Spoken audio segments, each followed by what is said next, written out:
नमः नमा मातेश्वरी, नमः नमा जगदम्बे, नमः नमा जग ईश्वरी, नमः नमा सतसंगी, नमामि शंकर, नमामि ब्रह्म, नमामि विष्णु सृष्टिकर्ता, नमामि गणपति, नमामि शारदा, नमामि श्री हरि।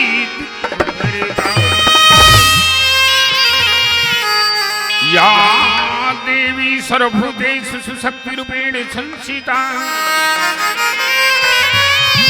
या देवी सर्वभूतेषु विद्यारूपेण संस्थिता, नमस्तस्यै नमस्तस्यै नमस्तस्यै नमो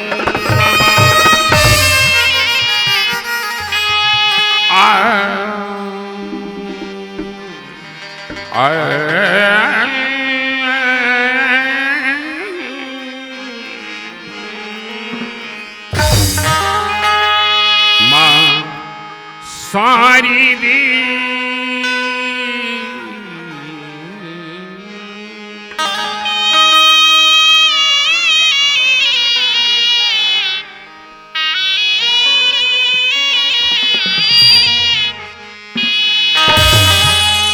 माँ सारी दी वरी दी हमें,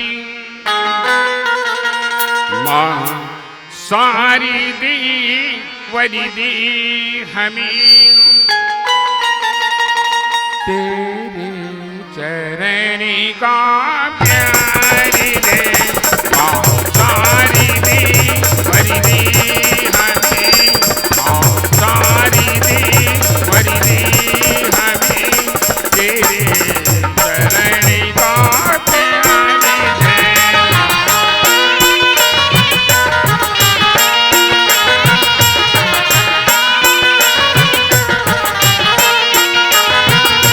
तेरे चरण का प्यार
जय जोहार संगवारी हो। अगर आप मन ला हमार वीडियो पसंद इस होही तो वीडियो ला लाइक करो और चैनल ला सब्सक्राइब जरूर करो। और हाँ, बेल आइकन ला जरूर दबाओ ताकि हमार नवा अवैया वीडियो आप मन ला सबले पहले मिले। जय जोहार, जय छत्तीसगढ़।